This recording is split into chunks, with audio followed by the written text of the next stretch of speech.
আপনারা আপনাদের নিজ নিজ পরিবারের প্রতি যত্নবান হন। আল্লাহর কোরআন থেকে বঞ্চিত করেন না বললাম, একজন কেউ না। প্রিয় বাপ আমার, ছেলেরাও আমার, তোমাদেরকেও বলি ভাই, স্কুলে পড়ো, কোনো মানা নাই, ঠিক আছে, তুমি পড়ো, কলেজে ইউনিভার্সিটিতে পড়ো, তুমি একবারে হিমালয় পর্বতের সমান পড়ো, কোনো অসুবিধা নাই, কিন্তু আল্লাহর কোরআন থেকে বঞ্চিত হইলা কেন? কে তোমারে আল্লাহর কোরআন থেকে বঞ্চিত করলো? তোমরা যারা স্কুল পড়ুয়া, কলেজ পড়ুয়া, ইউনিভার্সিটি পড়ুয়া, তোমরা যারা আল্লাহর কোরআন দেখে দেখেও পড়তে পারো না, আল্লাহর কসম তোমাকে শয়তান ধোঁকা দিছে, তোমাদেরকে ইবলিস ধোঁকা দিছে, তোমারে বেঈমান তোমারে ধোঁকা দিছে, তোমারে ভুলায়া দিছে তোমার মালিকের নাম, তোমারে ভুলায়া দিছে তোমার মালিকের কালাম। বাকিগুলো না হলেও দুনিয়া চলতো, কিন্তু কোরআন ছাড়া আখিরাত চলবে না। বাংলা, অঙ্ক, ইংরেজি, পদার্থ জীববিজ্ঞান ছাড়াও দুনিয়া চলে। মূর্খ মানুষ বকলমও দুনিয়া ভোগ করে, অন্ধ বোবা বধিরও দুনিয়া ভোগ করে।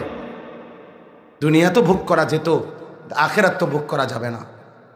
সেজদা ছাড়া, নামাজ ছাড়া, তিলাওয়াত ছাড়া 12 বছর, 14 বছর, 16 বছর একজন মুসলমান, আপনি আপনার ছেলেটাকে মেয়েটাকে পড়াইলেন, এতগুলো বই পড়াইলেন, দুনিয়ার এই সমস্ত ব্যক্তিদের লেখা কত বই, পদার্থবিজ্ঞানের বই লেখলো কে, জীববিজ্ঞানের বই লেখলো কে? তো এই সবগুলো মানুষের রচিত বইগুলো তারে রাতকে রাত, দিনকে দিন, ঘন্টার পর ঘন্টা পড়াইলেন, অথচ তারে তার মালিকের কালাম থেকে বঞ্চিত করে দিলেন। তারে কোনোদিন মনেও করাইলেন না, কিরে বাপ, তুই মুসলমানের সন্তান, তুই কেন আল্লাহর কোরআন পড়বি না? ওমা, এর চাইতে বড় লানত আর কি হইতে পারে? আমি তো পরিষ্কার বলি, ওই জবানের কি দাম আছে যে জবান তার মালিকের কালাম পড়তে পারে না? ওই চোখের কি মূল্য আছে যে চোখ তার আল্লাহর কালাম দেখে না? চোখ দেনেওয়ালা, আলাম নাজাল লাহু আইনাইন ওয়া লিসানান ওয়া শাফাতাইন। এই যে কোরআনে আল্লাহ বলছে, বান্দা আমি কি তোমাকে 2টা চোখ দেই নাই? আমি কি জিহ্বা দেই নাই?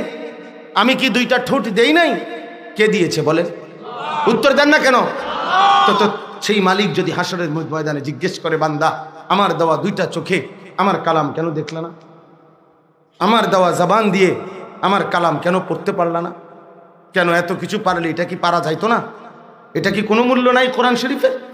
তো আপনারা বঞ্চিত করলেন কেন? কে তারে ধোঁকা দিল? মা গাররাকা বিরাব্বিকাল কারীম, মা গাররাক। কোরআন শরীফে আল্লাহ বলছে, ইয়া আইয়ুহাল ইনসান মা গাররাকা বিরাব্বিকাল কারীম।